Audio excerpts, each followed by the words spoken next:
तो बच्चों रिफ्रैक्शन में हम लोग पिछले टर्म पे जहाँ तक पढ़ लिए थे उसमें उसी सीक्वेंस को आगे बढ़ाते हुए एक दो क्वेश्चन और करेंगे। जैसे उसी सीक्वेंस में मैं कुछ क्वेश्चन की और प्रैक्टिस अगर आपको कराऊँ तो ऐसा मैं बोल रहा हूँ कि एक कंटेनर है which is filled with some liquid and base of the container is a concave mirror जिसका रिफ्रैक्टिव फोकल लेंथ दिया है 20 centimetre. It is filled with some liquid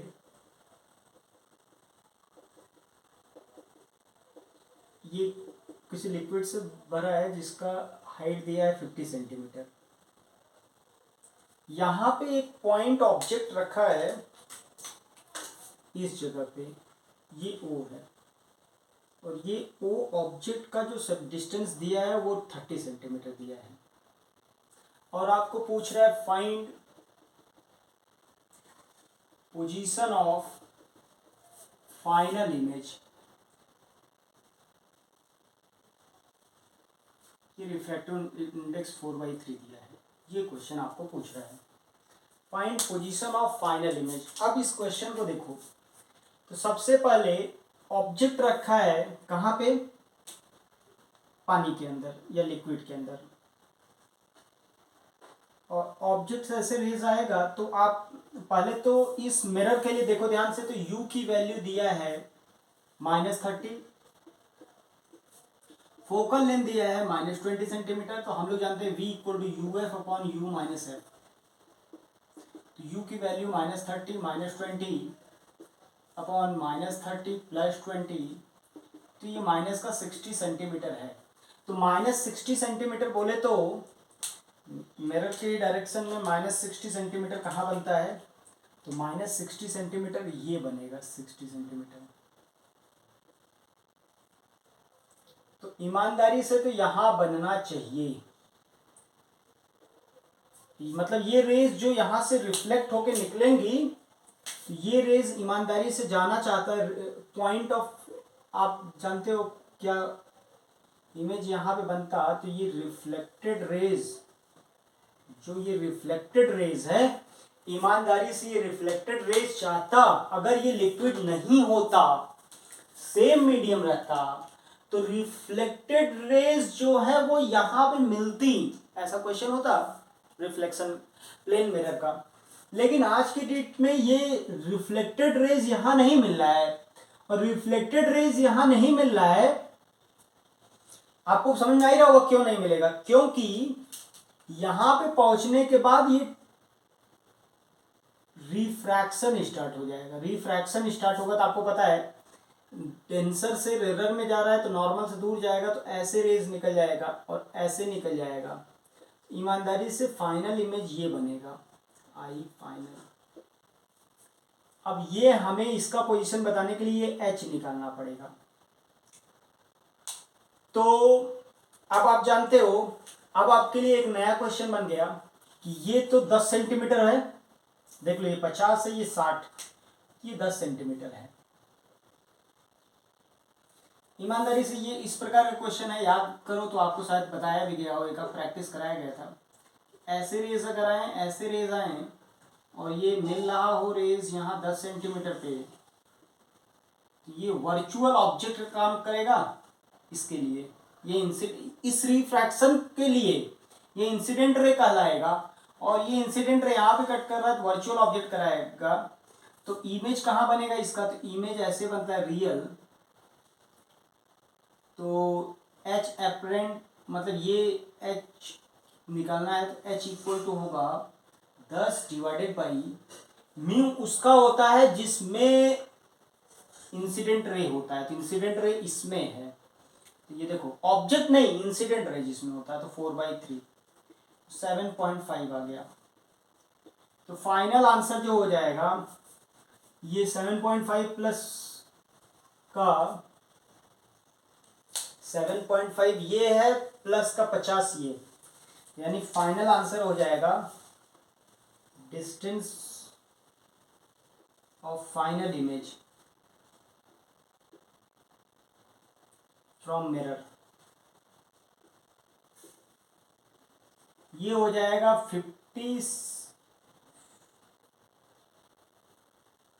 57.5 centimetre answer हो गया।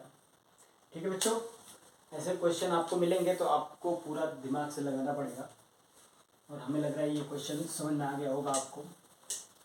और इसी बेसिक कॉन्सेप्ट पे बेस्ड बहुत सारे क्वेश्चन बनते हैं, और हमें विश्वास है कि आप सब लोग ऐसे क्वेश्चन कर लेंगे जब कभी भी आएगा तो, जो कि बहुत आसानी होता है, ज़्यादा टफ नहीं होता। बस एक बार आपको कंसेप्ट को क्लियर कर लेना है, बस कंसेप्ट एक बार समझ में आ जाएगा तो हो जाएगा आपसे।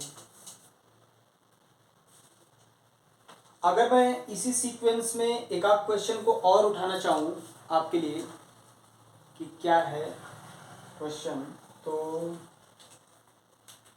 मैं अगर मान लो एक क्वेश्चन और दूँ आपको कि चलो इसको खुद से प्रैक्टिस करिएगा कि बच्चों यहाँ पे एक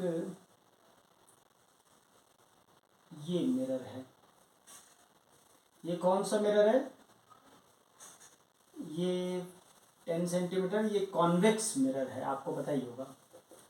कॉन्वेक्स मिरर में अब एक ऑब्जेक्ट रखा है यहाँ पे, जो कि यहाँ से 20 सेंटीमीटर की दूरी पे है। ठीक है बच्चों, 20 सेंटीमीटर की दूरी पे ऑब्जेक्ट रखा गया है। तो आपको पूछा गया है कि मुझे बताओ इमेज कहाँ बनेगा। ठीक है ना, 20 सेंटीमीटर के डिस्टेंस पे आपको आपके पास दिया गया है, 20 सेंटीमीटर पर आपका ऑब्जेक्ट रखा गया है, और ऑब्जेक्ट जो है, चलो ऑब्जेक्ट 20 क्या, थोड़ा सा डेटा चेंज कर लेते हैं, 30 कर लेते हैं। ठीक है ना, तो 30 सेंटीमीटर की दूरी पे रखा गया है, और ये आपका है फोकस। तो आपके लिए ये हाइट दिया है 30 सेंटीमीटर, मान लो 40 centimetre. Find position of final image, find position of final image.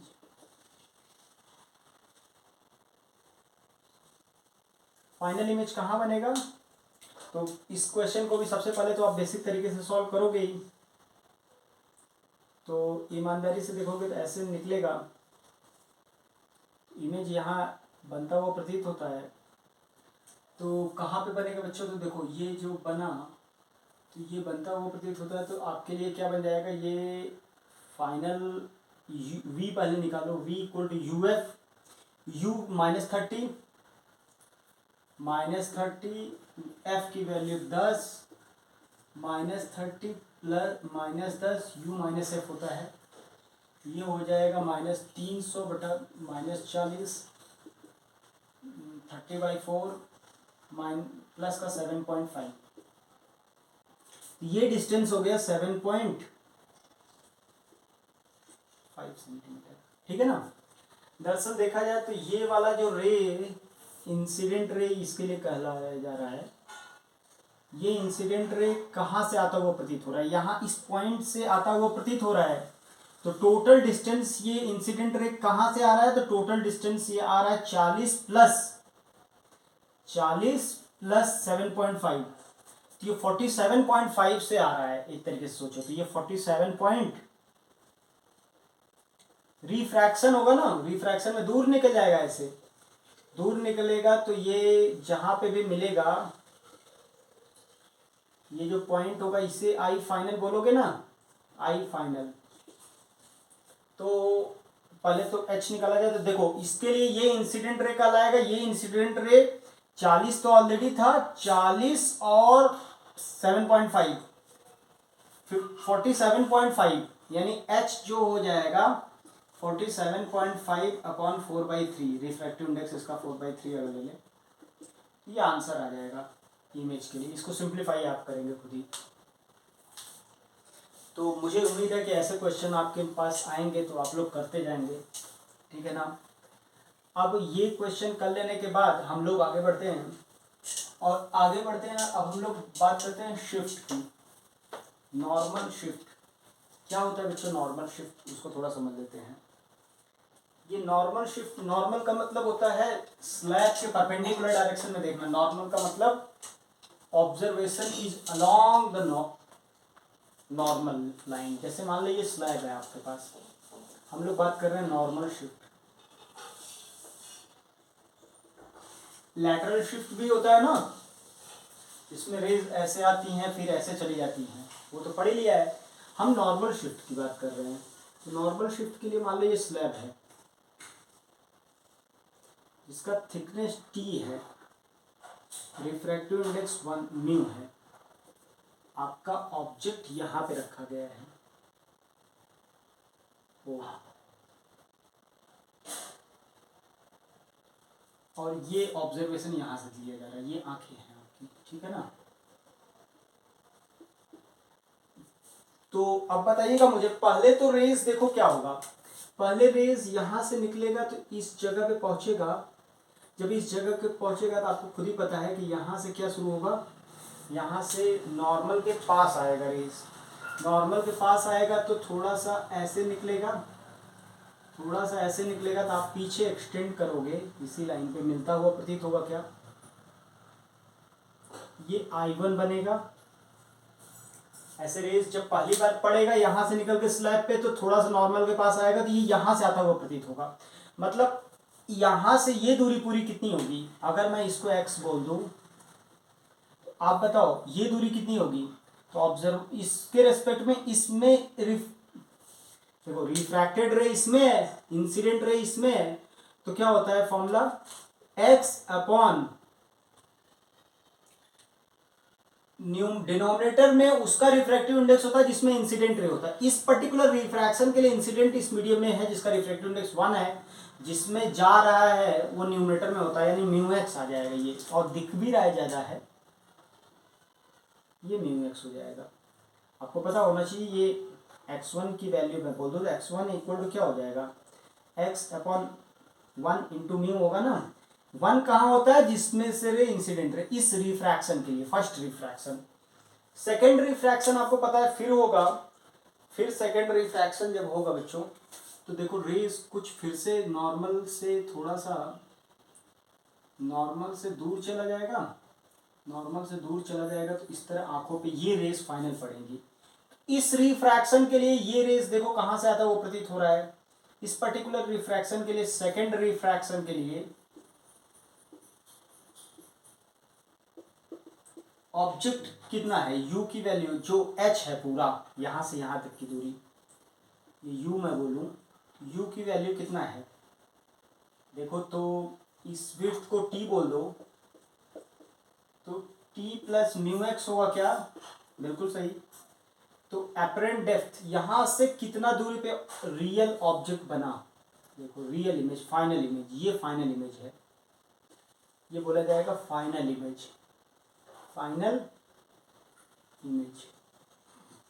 तो फाइनल इमेज की दूरी जो होगी, फाइनल इमेज की दूरी की बात करो तो ये फाइनल इमेज की दूरी y है एक तरीके से, या इस y, देखो y कितना आएगा, तो y इक्वल टू हो जाएगा, पहली बात देखो ये y इक्वल टू हो जाएगा बच्चों कि हम y निकालना है तो सबसे पहले यहाँ से पूरी दूरी निकाल लिया जाए, तो t plus mu x upon का म्यू हो जाएगा। तो ये देखो ये पूरा यहाँ से लेके यहाँ तक का दूरी हो गया, यहाँ से मेजर कर लिया, माइनस का t कर दोगे तो आ जाएगा अपना, तो y की वैल्यू देखो आ गया क्या, t इंटू 1 माइनस, हमें ये चाहिए था ना, ये देखो ये y जो है ये आ गया, तो y की वैल्यू हो गया कितना, y की वैल्यू आ गया बच्चों, ये देखो तो हाँ ठीक है ना, यहाँ से ये दूरी तो म्यू एक्स प्लस टी हो गया, अपॉन म्यू करेंगे ना क्योंकि ये इंसिडेंट रे इस मीडियम से आ रहा है, म्यू किया तो ये वैल्यू आ गया T by mu plus x, ठीक है, T by mu plus x आ गया।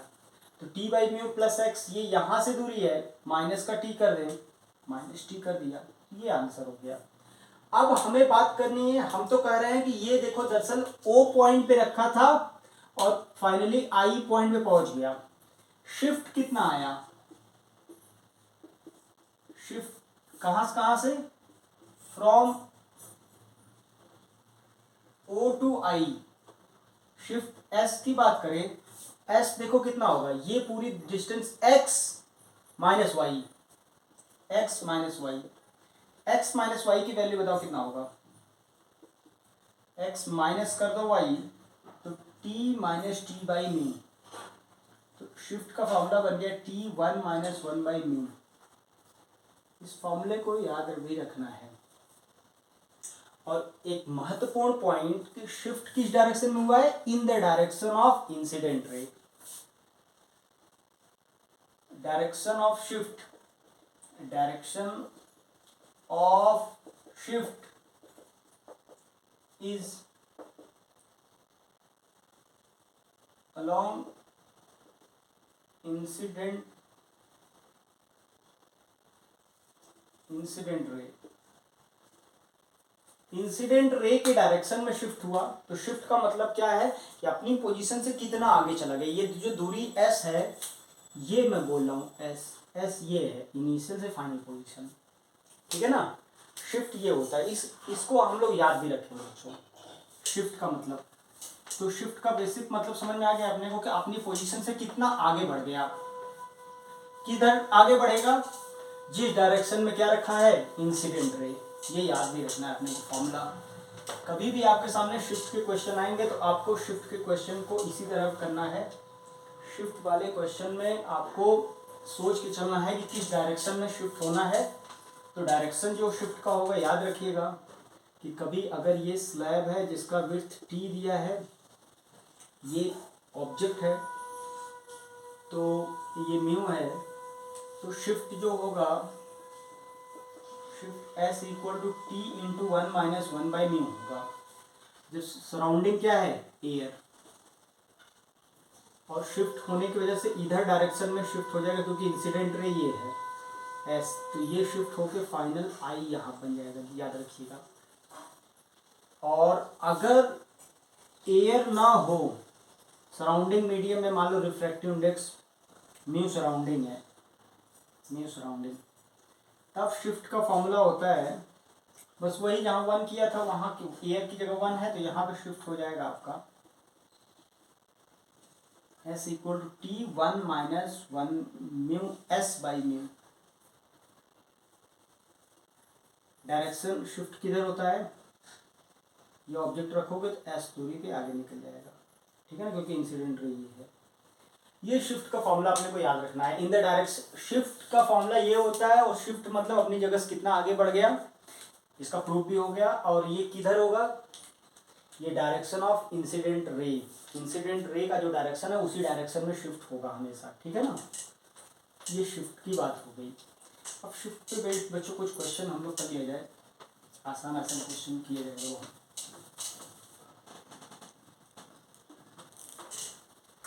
कुछ जल्दी जल्दी क्वेश्चन किया जाएगा। लो आपको एग्जांपल पूछ रहा हूँ, फाइंड शिफ्ट, ठीक है। पहला क्वेश्चन आपके लिए दिया जा रहा है कि ये बताओ मुझे शिफ्ट कितना होगा। ये 3/2 दिया है, सराउंडिंग मीडियम में, सराउंडिंग मीडियम का म्यू 2 है, ये कुछ है 5-6 सेंटीमीटर।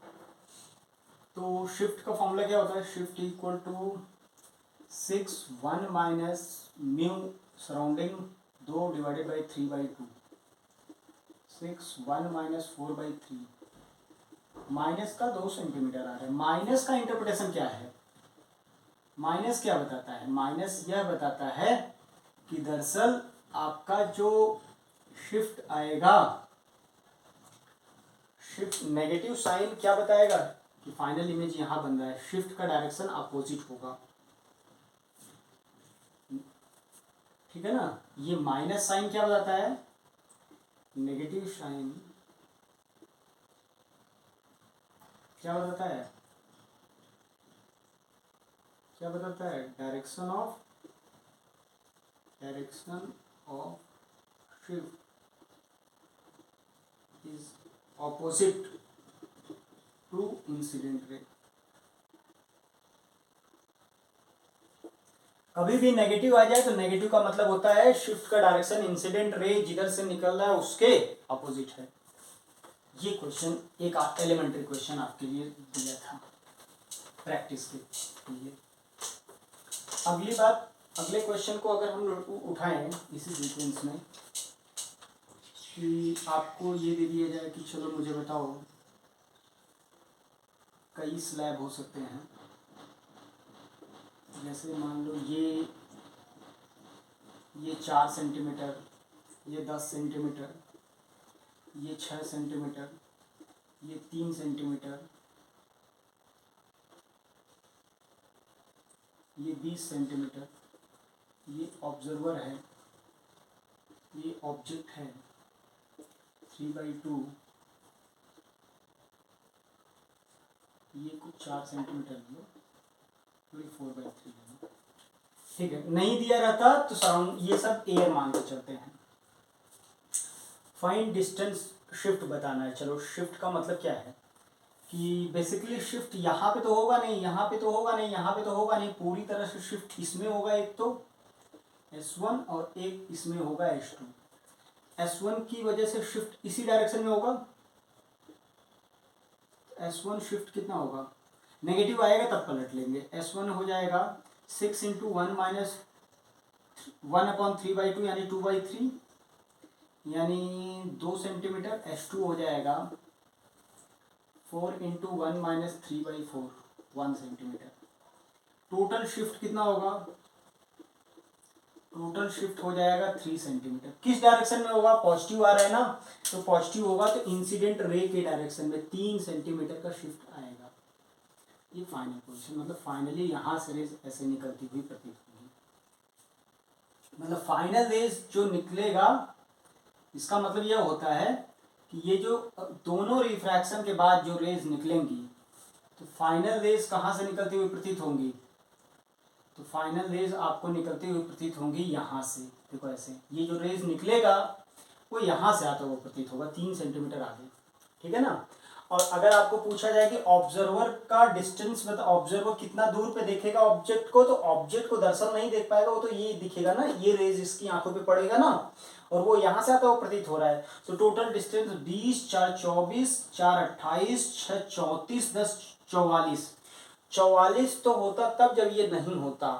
आज के डेट में ये दोनों है तो 44 -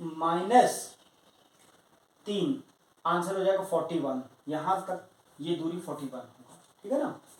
ऐसे क्वेश्चन आपको बताया जा सकता है, ये पूछा जा सकता है, शिफ्ट भी पूछ सकता है, डिस्टेंस भी पूछ सकता है, वो दोनों ही बता दोगे आप। तो बच्चों ये सब रहा अपने पास क्वेश्चन के माध्यम। और इसी सीक्वेंस में मैं आपको बोलूँ कि मान लो यार कल के दिन ये क्वेश्चन दिया है, इसी ये 6 सेंटीमीटर, ये 4 सेंटीमीटर और ये ऑब्जेक्ट है, ये 3/2, ये 4/3। टोटल शिफ्ट कितना होगा बताओ, S1 कितना हो जाएगा 6 × 1 - 2/3 प्लस 4 × 1 - 3/4, टोटल 2 + 1 3 सेंटीमीटर। भाई साहब 3 सेंटीमीटर जो आंसर है, क्या ये आंसर, ये 10 सेंटीमीटर मान लो इनके बीच में है, क्या ये आंसर इस 10 सेंटीमीटर पर डिपेंड करेगा क्या? अगर मैं इसके बीच का सेपरेशन 3 सेंटीमीटर कर दूं तो भी क्या ये आंसर उस पर डिपेंड करेगा शिफ्ट? नहीं, इसके बीच के सेपरेशन पर डिपेंड नहीं करेगा। कल के दिन ये सेपरेशन 0 हो जाए तो आपके लिए ये क्वेश्चन आ जाए और ये इसके बगल में ला के रख दूँ, ये 4/3 रख दूँ, ये 3/2 रख दूँ और ये 6 सेंटीमीटर और ये 4 सेंटीमीटर, तो आपसे पूछूं बताओ मुझे शिफ्ट क्या होगा, तो कुछ बच्चे कंफ्यूज हो जाते, कहते हैं कि सर इसके लिए सराउंडिंग तो बदल गया, तो कौन सा फॉर्मूला लगाएं? तो भाई साहब ये बस यही था, ये सेपरेशन 0 कर दिया गया है और कुछ नहीं है, तो ये गलत इंटरप्रिटेशन है, आंसर वही होगा, आंसर इज सेम 3 सेंटीमीटर। ये बस समझो सेपरेशन 0 हो गया, पहले जितना था उससे कम हो गया, 0 हो गया। मीडियम नहीं बदल गया। इस तरह के प्रॉब्लम बच्चों मिलेंगे तो मुझे लग रहा है आप कर ही लेंगे, ठीक है ना। और इसी सीक्वेंस में आगे बढ़ते हुए मैं आपको कुछ और प्रॉब्लम करा दूँ इसी शिफ्ट पे लेके। शिफ्ट की बात आ ही रही है तो जैसे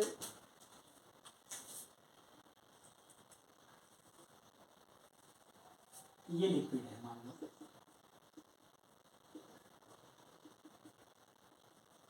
यहाँ पे ऑब्जेक्ट रखा है, ये 24 सेंटीमीटर, ये ऑब्जर्वर है, ठीक है ना, 4/3। बताओ मुझे एपरेंट डेप्थ, तो आप एपरेंट डेप्थ तो पढ़े हो, एपरेंट डेप्थ होता है h बाई, यहाँ से रेज निकलेंगे ऐसे, तो एपरेंट डेप्थ आप पढ़े होगे 24/4/3, आंसर आ जाएगा 18 सेंटीमीटर। बच्चों मैं पूछूं शिफ्ट कितना आया, तो आप एक तरीके से ऐसे भी सोच सकते हो, आपके लिए देखो ऐसे मैं कहूँ कि आपके लिए तो ऐसा मान लो कि एक स्लैब है रखा, अभी शिफ्ट वाला कंसेप्ट अगर यूज करूँ मैं, आप सोचो एक स्लैब है, ये ऑब्जेक्ट है, ये यहाँ पे देखना है, तो ये इसमें कितने का शिफ्ट आएगा, तो शिफ्ट आप सॉल्व करने जाओगे, अगर शिफ्ट वाले कंसेप्ट से करने को सोचो, ये तो बेसिक तरीका था जो हम लोगों ने एच एपरेंट निकाल लिया, शिफ्ट वाले कॉन्सेप्ट से अगर सोचोगे तो आप सोचोगे कि इसके आगे चलना है रेस को, तो उसके आगे एक स्लैब मान लो, तो स्लैब के लिए टी कितना है, टी है 24, 1 माइनस 1 बाई यानी 3/4, 1/4 6 सेंटीमीटर, शिफ्ट आया 6 सेंटीमीटर, तो यानी यहाँ से 6 सेंटीमीटर, तो आंसर यहाँ पे इमेज बनेगा, यानी ये आंसर हो जाएगा H 18। जैसे हम लोग पहले करते थे वही तरीका है, बस शिफ्ट के कंसेप्ट से हमने इसको सॉल्व कर दिया, ठीक है ना। शिफ्ट लगाने का ये तरीका है, कभी कभी आपके क्वेश्चन को बहुत आसान कर देता है, आपके लिए अलग अलग प्रकार के मीडियम बदल जाएं, कुछ भी हो जाए तो आपको परेशान होने की ज़रूरत नहीं है, ये क्वेश्चन को बेसिक तरीके से सॉल्व कर लेना है। अगर मान लो आपके लिए ये मैं बोलूँ कि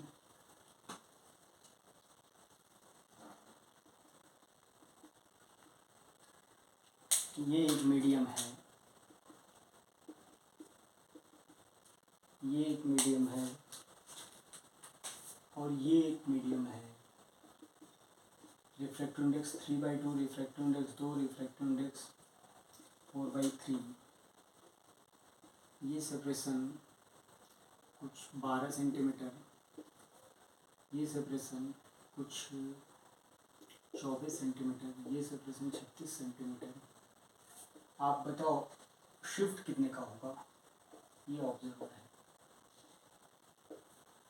तो चलो ठीक है, तीन हम देखो, एक तो तरीका यह है कि आप स्लैब के हिसाब से क्वेश्चन का डालो, ठीक है ना, एपरेंट हाइट अगर पूछता तो इसमें प्राण निकल जाता आपका, लेकिन स्लैब के हिसाब से सोचो, तो 3 स्लैब रखे एक तरीके से सोचो, एक स्लैब ये रखा गया है, एक स्लैब उसके बाद और रखा गया है, एक स्लैब और रखा गया है, ये स्लैब का T1 जो है 36 है, 3/2 है, T2 जो है 24 है, 2 है, T3 जो है 12 है और 4/3 है, तो इसमें S1 शिफ्ट, इसमें S2 शिफ्ट, इसमें S3 शिफ्ट, तो टोटल ओवरऑल जो शिफ्ट आएगा, टोटल शिफ्ट S1 की वैल्यू बोलो पहले S1, तो 12 इंटू 1 माइनस 3/4 प्लस S2 बोलो, इसमें कितना होगा 24 इंटू 1 माइनस 1/2 प्लस उसमें कितना होगा 36 इंटू 1 माइनस 2/3, टोटल शिफ्ट आएगा 3 प्लस 12 प्लस 1/3 आएगा, तो 12 12 24 3 27 सेंटीमीटर का शिफ्ट आएगा टोटल। 27 सेंटीमीटर का शिफ्ट आने का मतलब टोटल कितना है, देखो 36 और 24 60, 12 72 के बाद शिफ्ट टोटल 27 का आ रहा है, 27 मतलब यहाँ पे पहुँच जाएगा इमेज, फाइनली ये इमेज जो रेस, फाइनल रेस जो आंखों पे पड़ेंगी वो यहाँ से आता हुआ प्रतीत होगा, कितना ऊपर, शिफ्ट कितने का हो गया 27 सेंटीमीटर ऊपर। एपरेंट हाइट अगर आपको पूछता तो एपरेंट हाइट आप बता सकते हो 72 माइनस 27 सेंटीमीटर। ठीक है ना। ऐसे क्वेश्चन अगर आपको मिलेंगे तो मुझे लग रहा है आप लोग कर ले जाओगे शिफ्ट वाले कंसेप्ट से, ठीक है ना। अभी आगे हम लोग बढ़ते हैं।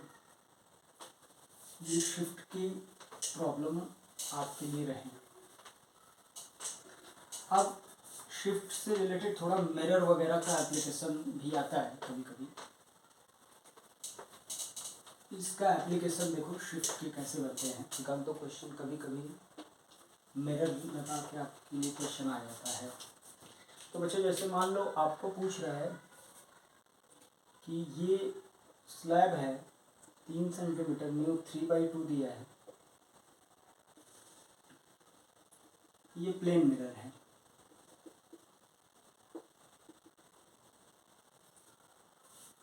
ये ऑब्जेक्ट यहाँ से 10 सेंटीमीटर है, यहाँ से 20 सेंटीमीटर है। फाइंड डिस्टेंस ऑफ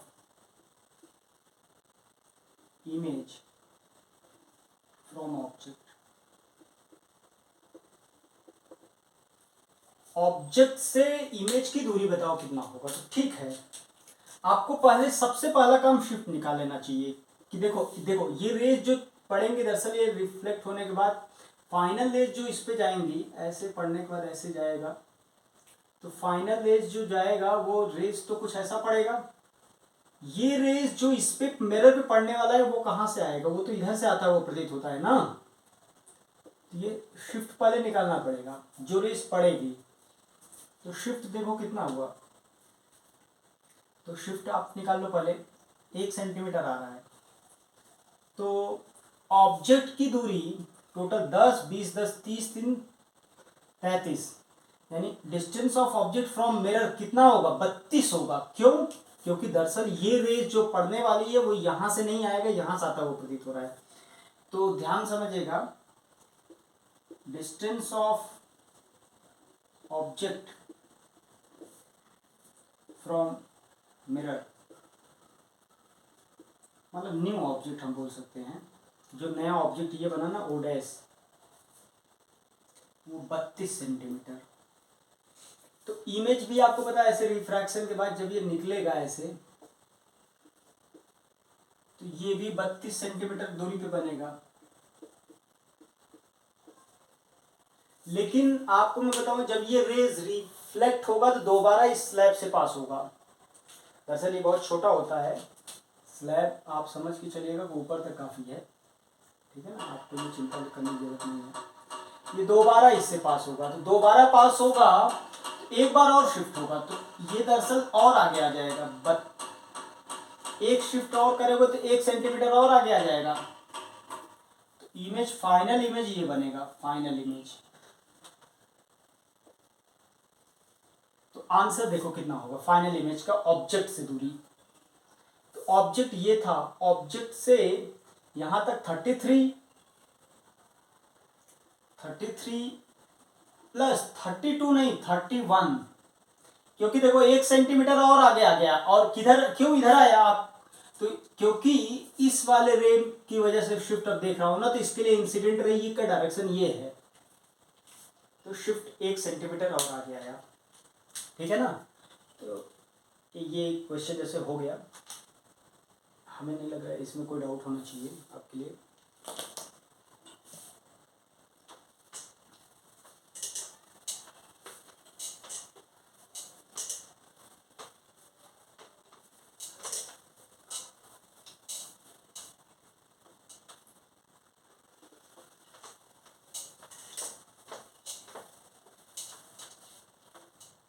शिफ्ट पे बेस्ड क्वेश्चन बहुत आसान आसान बनते हैं बच्चों। जैसे मान लो आपके लिए एक क्वेश्चन दिया है, न्यू 3/2 3 सेंटीमीटर स्लैब, एक स्लैब यहाँ रख दिया गया, एक मिरर रख दिया गया। ये 6 सेंटीमीटर, 12 सेंटीमीटर, 6 सेंटीमीटर, 12 सेंटीमीटर, ये ऑब्जेक्ट है 4/3। तो टोटल शिफ्ट पहले निकाल लो, टोटल शिफ्ट, इसको भी 12 ही लो। टोटल शिफ्ट कितना हो जाएगा, 3 × 1 - 2/3 प्लस इसकी वजह से कितना हो जाएगा 12 × 1 - 1/4, मतलब 3/4, ये कितना हो जाएगा 1 प्लस 1/4 3, टोटल 4 सेंटीमीटर। तो दरअसल ये शिफ्ट जो हो जाएगा, यहाँ से जो रेज निकलती हुई जो प्रतीत होंगी इस पे पड़ेंगी, जो ऐसे ये रेज, तो ये दूरी मिरर की डिस्टेंस यहाँ से कितना होगा, तो टोटल डिस्टेंस कितना होगा,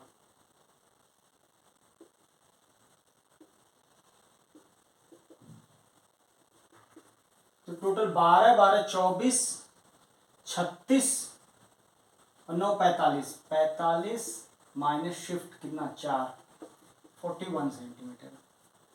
अब आपको पता ही है कि रिफ्लेक्शन के बाद जो इमेज बनेगा वो भी 41 सेंटीमीटर दूरी पे बनेगा। ये बनना चाहिए था 41, यहाँ से 41 सेंटीमीटर की दूरी पे बनना चाहिए था, लेकिन आपको पता है 2 रिफ्लेक्शन फिर से रिफ्रैक्शन होगा ना, ऐसे आता हुआ 2 बार रिफ्रैक्शन फिर से होगा, तो 2 बार 4 सेंटीमीटर और होगा, मतलब 4 सेंटीमीटर का टोटल। और इधर जब रिटर्न हो रहा होगा ये रिफ्रैक्टेड रेज, यहाँ मिरर से रिफ्लेक्शन के बाद जब ये रेज लौट रहा होगा, तो लौटते समय भी एक बार इससे पास होगा, एक बार इससे पास होगा। जब लौटते समय पास होगा तो एक बार और शिफ्ट आएगा इधर और इधर। इस बार के रिफ्रैक्शन में आप देखो तो इंसिडेंट रे ये कहलाया जाएगा, तो इंसिडेंट रे के डायरेक्शन में एक शिफ्ट और लोगे 4 सेंटीमीटर का। तो फाइनल इमेज आई, फाइनल ये बना। तो फाइनल इमेज मिरर से कितना दूरी पे बन रहा है, मिरर से फाइनल इमेज जो बन रहा है वो डिस्टेंस ऑफ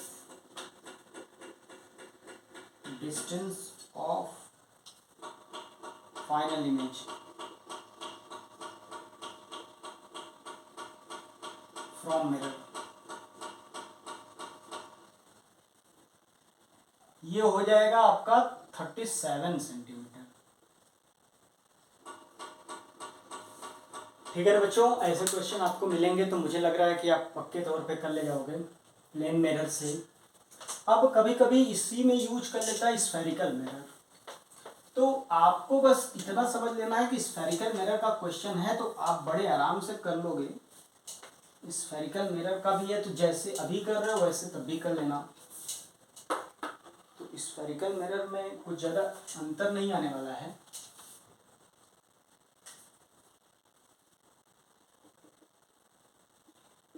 F 20 सेंटीमीटर दिया है,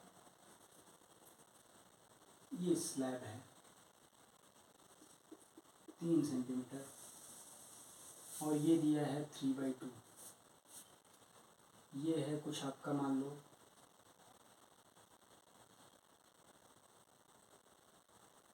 ये 15 सेंटीमीटर, 13 सेंटीमीटर। तो सबसे पहले ऑब्जेक्ट यहाँ रखा है, तो find position of image, find position of image. Image का पोजीशन कहाँ होगा, ठीक है बच्चों देखते हैं। तो सबसे पहले यहाँ से ऐसे रेस जाएगा, तो आपको पता ही है कि फाइनली जो इधर पड़ने वाला है ये यहाँ से आएगा, ठीक है ना, ये आई, तो ये शिफ्ट निकाल लो पहले। सबसे पहला काम शिफ्ट कितने का आएगा 1 सेंटीमीटर। शिफ्ट निकालने में तो आपको कोई कष्ट नहीं होगा। आप शिफ्ट निकालने के बाद अब आपके लिए यू कितना है, यू की वैल्यू बोलो बच्चों 13 और 13 5 13 और 15 28 3 31 1 सेंटीमीटर। 31 तो जब नहीं रहता तब होता, आज 1 सेंटीमीटर इधर और बढ़ा दो 30 सेंटीमीटर, माइनस का 30, एफ की वैल्यू -20, वी की वैल्यू UF/U-F आ जाता है। सॉल्व करने के बाद हमें लग रहा है -60 सेंटीमीटर। -60 जब होगा भाई साहब, तो देखो ऐसे रेज जब आएगा तो आपको पता होगा कि इंसिडेंट रे ऐसे जो जाता हुआ प्रतीत हो रहा है, ऐसे जो रेज आएगा तो ये ईमानदारी से यहाँ बनना चाहिए था, लेकिन ये बनेगा कहाँ पे, यहाँ पे 1 सेंटीमीटर आगे,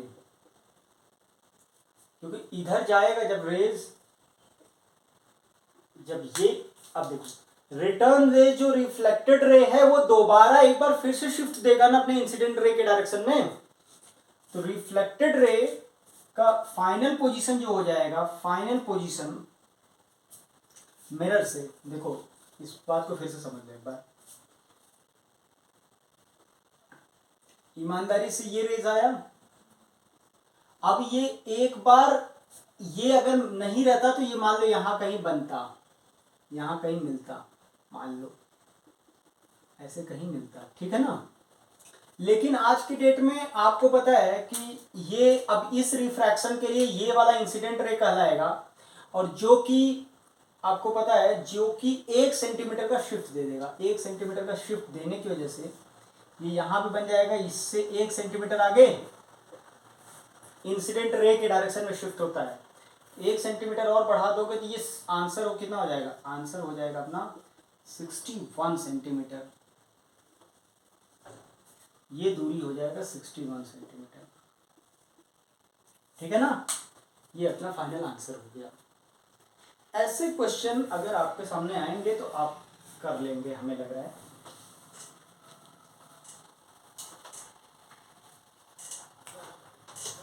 अगर मैं कहूं आपसे कि एक बार एक और क्वेश्चन करने के लिए बात करूं, इसी सीक्वेंस में स्फेरिकल मिरर का ही एप्लीकेशन एक और,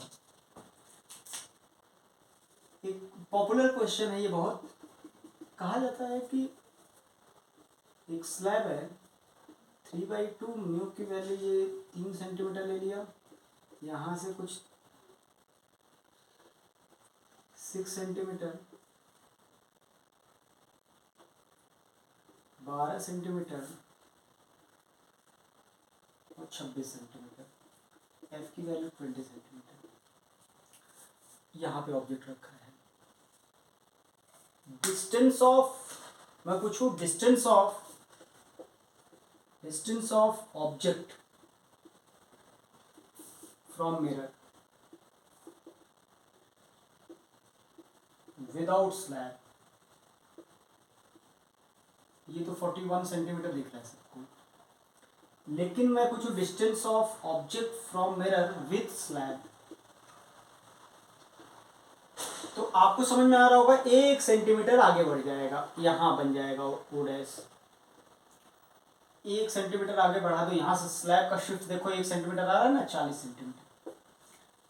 अच्छा, तो यानी रेज ऐसे यहां से पढ़ने के बाद ऐसे जो फाइनल रेज इस पे जाएगा, यहाँ से पढ़ने के बाद जो फाइनल रेज इस पे जाएगा, ये रेज इसको यहाँ से आता हुआ प्रतीत हो रहा है, ये तो इसका सेंटर ऑफ कर्वेचर है, सेंटर ऑफ कर्वेचर, यानी इनसे इसका सेंटर ऑफ कर्वेचर देखो 40 पे है, 40 सेंटीमीटर दूरी से आता हुआ प्रतीत हो रहा है। जब 40 सेंटीमीटर दूरी से आता हुआ प्रतीत हो रहा है तो वो यानी इस मिरर के लिए वो रेज आ रहा है सेंटर ऑफ कर्वेचर से, तो सेंटर ऑफ कर्वेचर से आने वाले रेज 90 डिग्री पे आता है, तो रिटर्न जाते समय वो बस सीधा सीधा उसी रास्ते पे चला जाएगा। अब देखो, अब रिट्रेस हो जाएगा, 90 डिग्री पे गिरेगा तो रिट्रेस होगा तो ऐसे ही आने लगेगा। तो ईमानदारी से इस एक बार और रिफ्रैक्शन करने के बाद उसको यहीं पे बनना चाहिए, लेकिन 1 सेंटीमीटर का शिफ्ट लेके चला जाएगा आगे। तो distance of image from mirror without slab, ये तो ईमानदारी से कितना होना चाहिए, 40 होना चाहिए था, लेकिन स्लैब होने की वजह से 1 सेंटीमीटर इंसिडेंट रे, क्योंकि ये देखो इंसिडेंट रे कहलाएगा तो इसी इधर शिफ्ट होगा तो वहीं का वहीं बन जाएगा 41 सेंटीमीटर। यानी ऐसा क्वेश्चन है कि इमेज जहां पे ऑब्जेक्ट है वहीं पे इमेज बन रहा है, जहां पे ऑब्जेक्ट है वहीं पे इमेज बन रहा है। तो ऐसा क्वेश्चन समझने के लिए हमें समझना चाहिए कि ऐसे क्वेश्चन में जहां ऑब्जेक्ट है वहीं इमेज बने, तो इसके लिए मिरर अगर है तो पाथ रिट्रेस करना बहुत जरूरी है। पाथ रिट्रेस तब होता है जब इमेज पे पड़ने वाली रेज 90 डिग्री पे गिरे।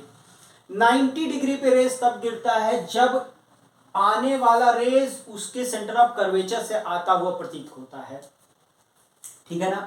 तो यानी जो विथ स्लैब रखने के बाद जो डिस्टेंस होना चाहिए ऑब्जेक्ट का, स्लैब रखने के बाद जो डिस्टेंस होना चाहिए ऑब्जेक्ट का सेंटर ऑफ कर्वेचर के बराबर होना चाहिए, तभी क्वेश्चन सॉल्व होता है। तो उसी केस में पाथ रिट्रेस होगा, और पाथ अगर रिट्रेस हुआ तो ऑब्जेक्ट की जगह ही इमेज बनेगा, ऑब्जेक्ट इमेज कोइंसाइड कर जाएगा। तो ऐसे क्वेश्चन को एकदम ओरली आप आंसर दे सकते हो। अगर आपको टाइम पास क्वेश्चन पूछे कोई, एकदम ओरली आंसर बिना पेन चलाए देख के आप बता सकते हो कि भाई आपसे ये बोल दिया गया कि चलो मुझे बताओ ये 3/2, ये टी की वैल्यू दिया है, टी मान लो दिया है, ये दिया है 10 सेंटीमीटर, ये दिया है 20 सेंटीमीटर, एफ की वैल्यू 20 सेंटीमीटर, ये ऑब्जेक्ट है। पूछ रहे find T such that image is formed on object itself.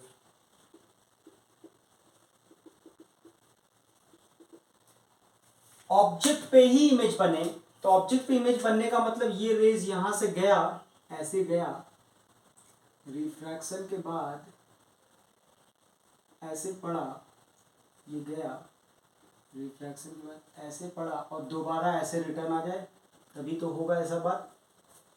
तो दोबारा होने के लिए एक बार देखो, ये जाने वाली रेज सेंटर ऑफ कर्वेचर से जाता है वो प्रतीत होना चाहिए, मतलब विथ स्लैब होने के बाद पहले शिफ्ट बताओ कितने का आएगा, शिफ्ट आ रहा है, टोटल डिस्टेंस देखो कितने का है 30 + t, शिफ्ट पहले निकाल लो, s की वैल्यू आएगा t 1 - 1/3, 1 - 2/3 यानी t/3, और शिफ्ट इतना आ गया, टोटल डिस्टेंस मतलब इमेज का distance of object from mirror with slab कितना होगा, पहले विदाउट स्लैब लिख लोगे 30 + t माइनस का शिफ्ट t/3, 30 + 2t/3, ये दूरी 40 होना चाहिए, क्या सेंटर ऑफ कर्वेचर से आता है वो प्रतीत होना चाहिए, तो 40 से प्रतीत होना चाहिए, 2t/3 = 10, t 15 सेंटीमीटर।